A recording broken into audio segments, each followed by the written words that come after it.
A war veteran saved a dying kitten on the side of the road, and that's how everything started. He hadn't planned on going that way, but traffic pushed him onto a quieter street where the world felt a little slower, a little less angry, until he noticed something small near the curb, twitching like a broken leaf in the wind. It was a kitten, barely more than fur and bones, its chest rising in shallow, desperate jerks, one eye sealed shut with dried blood and dust, the other just barely open like it was trying to see one last thing before going under. And without thinking, just instinct, the kind that comes from years of watching men bleed out in places with no names. He dropped to his knees, checking for breath, for a pulse, for some sign that it wasn't already too late, and the cold concrete against his hands brought back memories of field hospitals and torn uniforms. But he focused, cleared its tiny mouth, tilted its head, and began doing compressions with two fingers, whispering something that might have been a prayer or maybe just a habit.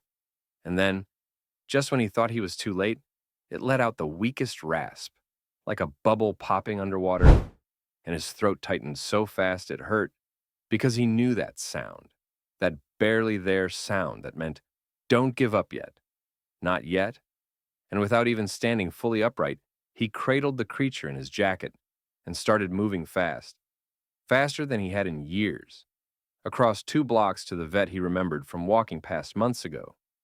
His boots hitting the pavement harder than they should have for a man his age, his chest tight from effort and emotion he hadn't expected. And when he pushed open the door of the clinic, everything smelled of disinfectant and pet dander, and the receptionist looked up with polite confusion that changed instantly when she saw what he was holding. And he didn't say anything, didn't need to, because his face, lined, tired, but full of something urgent, said enough. And in moments the kitten was gone behind swinging doors, and he was standing there with blood on his jacket sleeve and his heart thudding like it wanted to get out. And it hit him that he hadn't felt this alive in a long time. Not in this way, not from trying to save something instead of surviving. And as he sat in the waiting room, staring at the empty space in his hands, a part of him, quiet, buried under years of silence, wondered what he would do if the kitten didn't make it. And another part whispered something different, something dangerous and unexpected, that maybe he needed the kitten as much as it needed him. And that thought wouldn't leave no matter how hard he blinked it away. The moment he handed the kitten over to the vet tech, something subtle shifted in the room, an energy, like everyone instinctively understood that what had just come through the door was not just a man with a half-dead stray, but something heavier, something that carried weight beneath its silence. They didn't ask questions right away, didn't push, just moved fast, professionally, getting the tiny body onto a metal table under soft lights. While another tech clipped the remnants of a crusted collar and called for fluids, and the veteran stood back, hands clenched in fists that trembled slightly. Not from fear, but from the adrenaline that still hadn't fully burned off. And he watched as the kitten was hooked up to IVs smaller than his fingers, oxygen tubes gently placed around its snout, its rib cage fluttering like a moth trying to take flight again. He didn't even realize he'd been holding his breath until the older woman, clearly the lead vet, turned to him and nodded once, slow but firm, like a quiet promise, and said, "You did the right thing, sir," in a voice that didn't feel patronizing or clinical, just real. And that one sentence hit harder than he expected, because people didn't usually talk to him like that anymore, didn't speak to him like he mattered, unless it was about war stories or politics or asking for selfies. She didn't recognize him, not as the actor or the soldier, and for the first time in a long time, he didn't care. He just nodded and cleared his throat, said something about doing what anyone would have done, but she cut him off gently with, "Most people don't," and then told the receptionist, who had already started preparing paperwork, to scrap it, that this one was on the house. And he tried to protest, mumbled something about fairness and bills, but the vet just gave him that same steady look and said, "You got here just in time. That's worth more than money." So he sat again, this time in a different room, quieter, where they let him see the kitten post-stabilization, curled in a little heated box, eyes closed but breathing evenly now, its tiny body twitching occasionally, as if dreaming of some distant warmth. And he sat there longer than he'd meant to, longer than he probably should have. But they didn't rush him, and eventually someone brought him a coffee and someone else brought in a blanket, not for the kitten, but for him. And when he tried to wave them off, they just smiled and left him alone. And something about that, about being seen without being put under a spotlight, chipped away at whatever armor he'd built, since coming back from places no one wanted to think about. Over the next few days, it became a routine, a quiet one. He'd show up just before visiting hours, sometimes earlier, always bringing something: treats, toys, an old hand towel he didn't mind leaving behind as a comfort item. And he'd sit by the incubator, or, once the kitten was stronger, the little recovery cage, talking in a low voice about whatever came to mind. And he noticed, almost with surprise, how natural it felt to do that, how it didn't feel silly or weak to sit there and just be with something so small and fragile that had somehow pulled him into its world without asking. The staff began referring to him by his first name, not Sir or Mister, and he let them, even smiled sometimes when they teased him about how the kitten perked up whenever it heard his voice. And eventually, they let him hold it again for short periods at first, monitoring vitals and making sure it wasn't too much too soon. And he would sit there with it resting against his chest, its tiny claws digging softly into his old flannel shirt, purring like a motor with a loose screw, and he felt something he hadn't in years. Not just peace, but clarity, a weird kind of stillness inside him that made things less sharp, less loud, like all the background static of his thoughts had been turned down for once.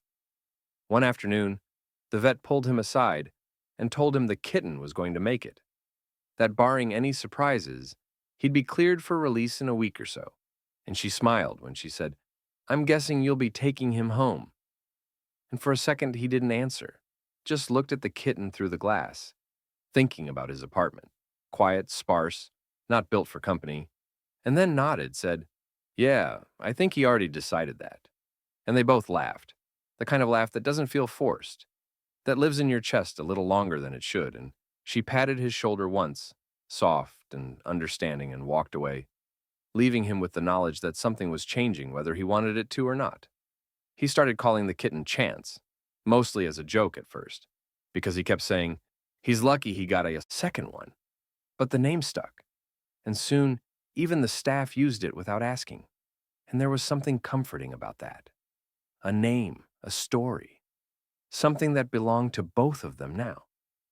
Not just him, not just the cat, but both, tangled together in this unlikely, almost absurd thing that had grown between them.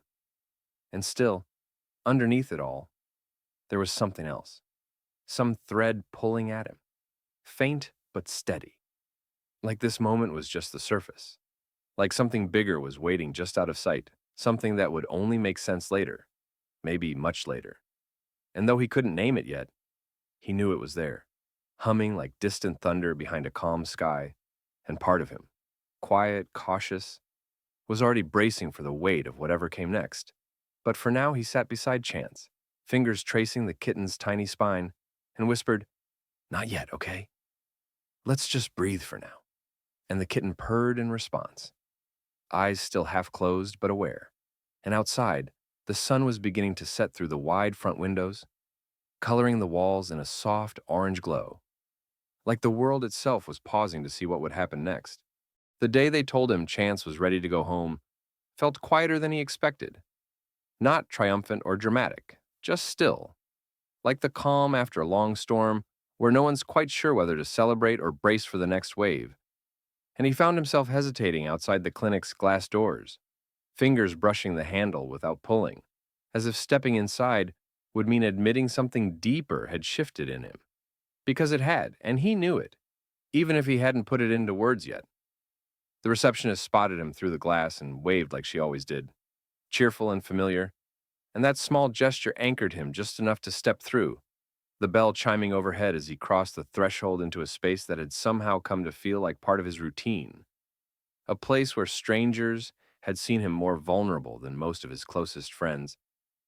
And today, it was supposed to end, or maybe begin again in a different way. They had Chance ready in a small, soft-lined carrier, freshly brushed, eyes fully open now, sharp and curious, a tiny pink bandage on one paw from the final injection of antibiotics. And when the vet handed him over, she smiled in that way people do when they're hiding something good, like a secret about to be shared. But first, she thanked him again, not just for what he did on the street that day, but for everything since. The visits, the care, the way he spoke to the kitten like it mattered, like it was more than just a rescue case. And he nodded awkwardly, not used to being praised without a script in front of him, one hand gripping the handle of the carrier like it was an anchor. Then, just as he turned toward the door, bag of supplies under one arm, carrier in the other, she called his name, his real one, not the stage version people used in interviews or tabloids, and said, "Wait, before you go." And another tech stepped out from the back, holding a small envelope, simple, unmarked, but heavy in the way things with unexpected value always are. And he frowned, confused, until they explained it was a gift, a kind of thank you from the staff, pooled together over the last few weeks from the clinic's emergency fund, private donations, even their own pockets, because what he did wasn't just about saving a kitten. It reminded them why they started doing this in the first place, and they wanted to honor that quietly, without fanfare.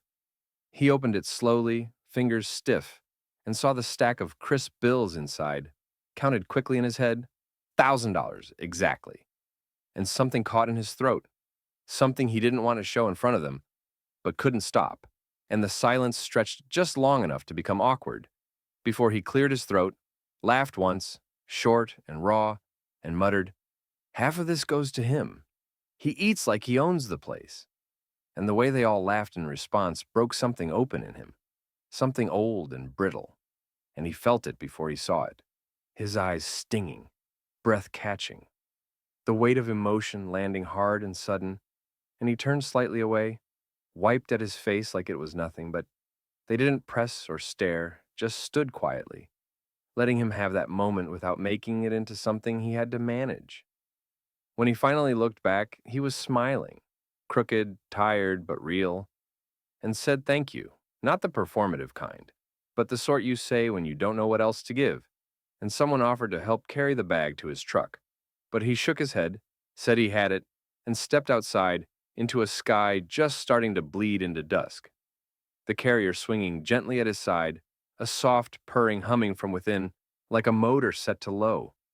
And he stood there for a minute, just breathing, just feeling the world move around him while something unfamiliar bloomed inside his chest. Not quite hope, not quite joy, something older, something earned. He drove home slowly, windows cracked just enough to let in the air. The roads familiar but feeling strangely new, like they were taking him somewhere different this time. And when he got back to his apartment, he didn't go through the motions. He moved with purpose, setting the carrier down, opening it with care, watching as Chance stepped out cautiously, sniffing, tail flicking, already curious, already at ease like he belonged there. And maybe he did, maybe more than anyone else had in a long time. He poured food into a bowl, water into another, set down the small fleece blanket the clinic had given him, and then sat. Not because he was tired, but because he needed to watch, to take it in, to remind himself this was real. And as Chance began exploring, bumping into furniture and meowing softly, he whispered, "Home, kid." And the word felt foreign on his tongue, but not wrong. Later that night, when the house was quiet again and the city sounds were distant and half asleep, he found himself staring out the window, Chance curled on his lap, eyes closed, and he thought about the money still sitting untouched on the table, about the choices ahead, about how something as small and broken as a street kitten had rewired a part of him he thought was done feeling. And he knew, without needing to say it out loud, that something else was coming, something bigger, something that would change things again. Not in the way explosions do, but in the way slow-burning fires catch and spread when you're not looking. And for the first time in a very long time, he didn't feel afraid of it. He just sat there, fingers brushing soft fur, letting the silence wrap around him and thought, not yet, but soon. Because some stories don't end. They shift, they wait, they breathe quietly until the next chapter begins.